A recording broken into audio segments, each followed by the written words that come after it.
Today we decided to go to Malana village and Manikaran. Our tour guide, who also showed us around in Patlikula and Nagar Castle and the surroundings, actually invited us to come to Malana village and Manikaran. Malana is a very ancient village and it's also very interesting. Of course, what most people will know about it is that Malana is very famous for the Malana cream, or like I would like to say, the best wheat in the world. Malana is also interesting because it's a very ancient village and it's basically like secluded from the rest of India and the world. The inhabitants of the village have their own language, they have their own social structure, and they have their own kind of democracy. It was a long journey by car. We went from the Kulu Valley basically all the way up there and took around 2 hours. It was a very wobbly trip and we had to stop a few times. And then eventually we arrived there, and it's definitely a place that I would recommend you to go to, aside from the Malana cream and the wheat. Also, I would recommend, like, if you go there, please do go with a guide, because a local guide can really tell you about Malana village, about the history, and about the society in there. And it's really interesting to learn and know about it.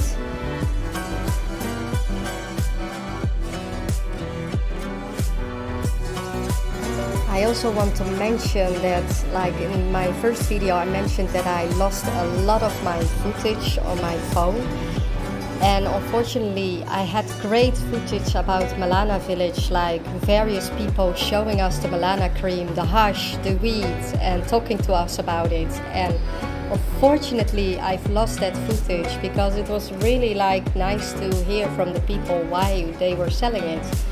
Because that is kind of like their local business, and that is kind of like how their economy is thriving there.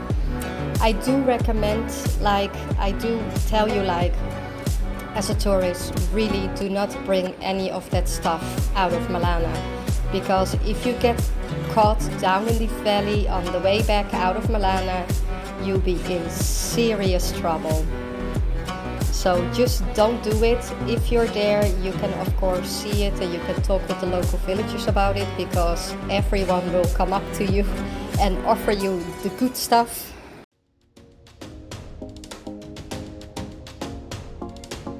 The only way to get to Malana village is basically on foot, by hiking the hiking paths up to the Malana village. A taxi or a bus can drive you up there to the front village, like the lower part of the village, but from there you really can only get there on foot by hiking. And if you're somebody who loves to go hiking, then this is definitely a good spot for you to go hiking. The nature is very nice there, the atmosphere is very nice, and the hiking, I would say, it's not all too difficult, but you do need a certain amount of good stamina though, because it's quite a climb up there.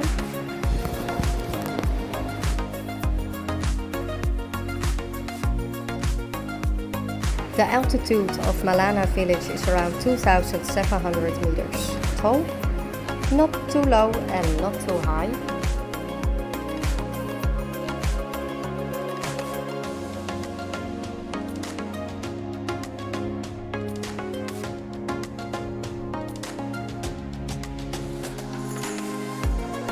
The local villagers are all using mules or donkeys for transporting up goods and food up to the Malana village.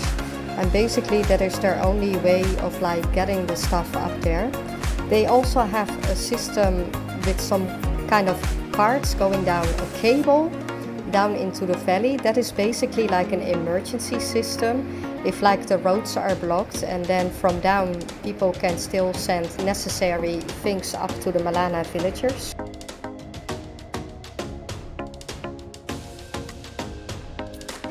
Before we started our hike, we met a really nice gentleman who offered us chai at his house, and where we could use the toilet too. Because they were telling us like in Malana village there won't be much, you won't be finding toilets easily.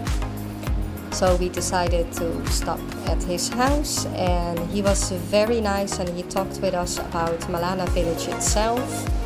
And he also explained to us that during winter time it's basically impossible for them like to leave the village because there's so much snow here, like a couple of meters up.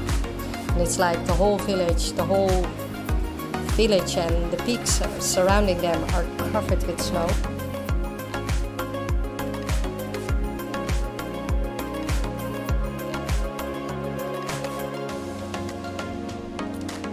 The hike was initially a little bit challenging for me, as not many people know, is like 10 years ago, more than 10 years ago, I had an accident and had a really bad knee injury, which led to multiple surgeries on my knee. So, and the Malana trekking was kind of like a test to see like how well my knee was coping with it, and surprisingly it went really well. And I was super happy about it, so that means that it has certainly improved over the last couple of years. यहाँ से आए थे हम, वो देखिए वहाँ से, और अब हम जा रहे हैं वहाँ पर।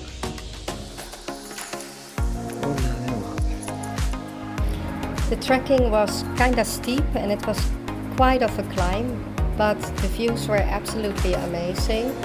And we were also surprised that the gentleman who offered us chai and his toilet earlier was telling us that basically the women do not talk with us. It's kind of like a Malana rule, whereas the women ignore strangers. On the way of our hike up to the village, we had a couple of guys who were talking with us and showing us the direction and saying that it is a nice village. When we arrived there, we immediately were faced with different warning signs of like not touching anything there, because basically everything there, like the temples and attributes that belong to the temples, are basically very holy to them. So touching those holy sites would actually get you fined. When we arrived at the village square, I couldn't help but I had to giggle a little bit, because you saw all the elderly and all the men of the village gathered around the temple. And basically they were all stoned as fuck. It's like they were constantly like smoking the stuff, and they were just laid back, lazily chilling in the sun, smoking their good stuff. And all the women were working very hard in the village. I'm telling you, this is the main central point of Malana. Okay. जो आप देख रहे हो, whatever you are looking, these people are from the Deepta Jamdagni Rishi people. Okay. All Pujari, spirit people. You know. This temple you can see they make this newly because some years ago. So this is a temple. This is a temple they make a new one. Okay. I think 12 or 13, 15 years ago, there was a lot of fire in this village. Oh. Lot of fire. Old temple one out. No? That's why they make. This is same, remains same. This is oldest temple. This is the oldest temple. Yeah, oldest temple. Approximately how many years ago, how many centuries ago? Do you have any idea? I think it's many decades here. Okay. Many decades. And this is the main place of Deepta Jamdagni Rishi. Okay, this is the main place. Whole area, Kullu, Manali, everyone, they live. It's Oh. the biggest place of the Deepta Jamdagni Rishi. Oh. And every year in the month of August, Yeah. here, it's a big festival. Oh. And that particular day, all the villages, even we came here. You every year you. Yeah, from the Nagar side, Okay. on track, 2-day track. Oh. Okay.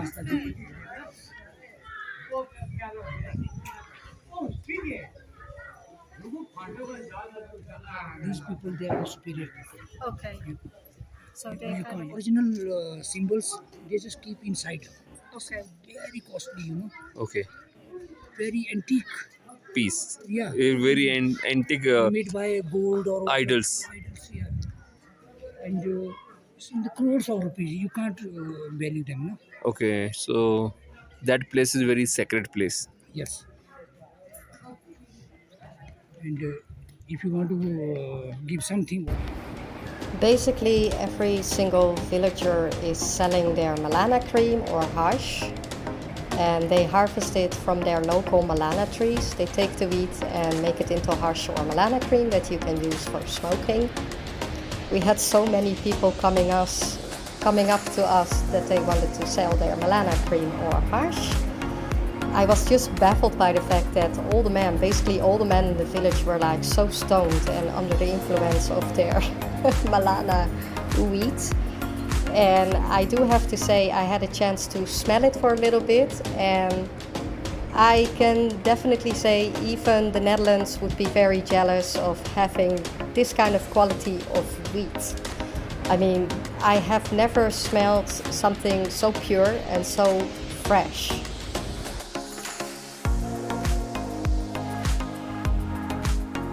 So I can kind of understand why so many foreign tourists are coming here, but also the youngsters of India, just to buy this kind of quality of hash or Malana cream, just for smoking and having fun.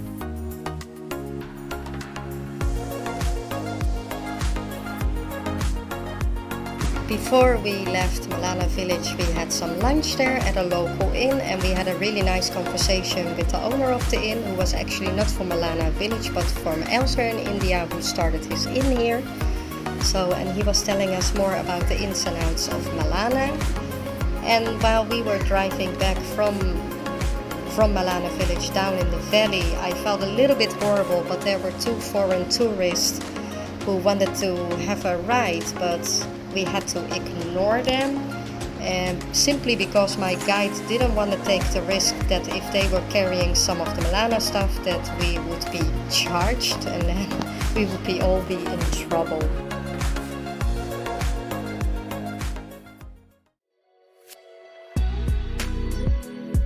Manikaran is a small village around 4 kilometers away from Kasol, and it's a famous destination among foreign tourists as well.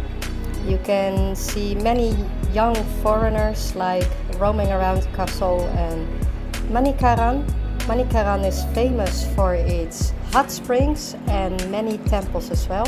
It's considered a pilgrimage village where mostly Sikhs and Hindus come for the various different temples.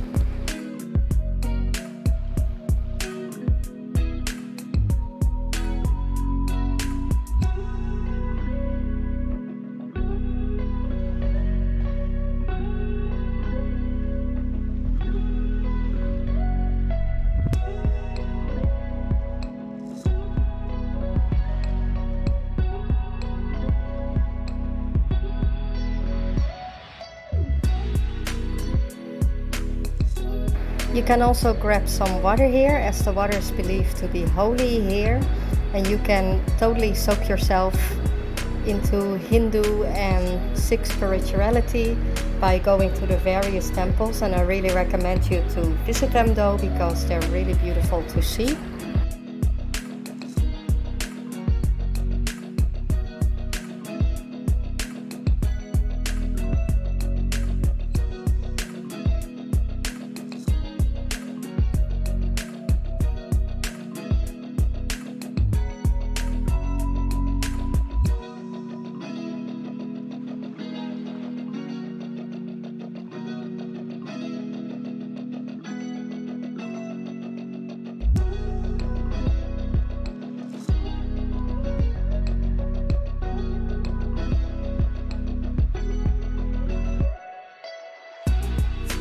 Manikaran is near the Parvati Valley and connected to the river the Parvati.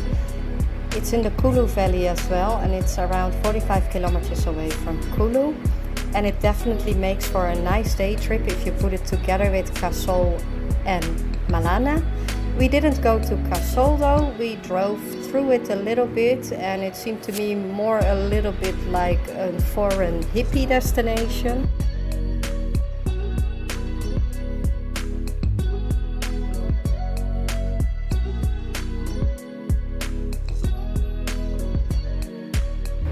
We roamed around the market area, the cute market streets, and we had some sweets, and I bought some souvenirs. It was definitely a very nice day, and I really recommend for you guys to visit it, and I certainly want to come back again.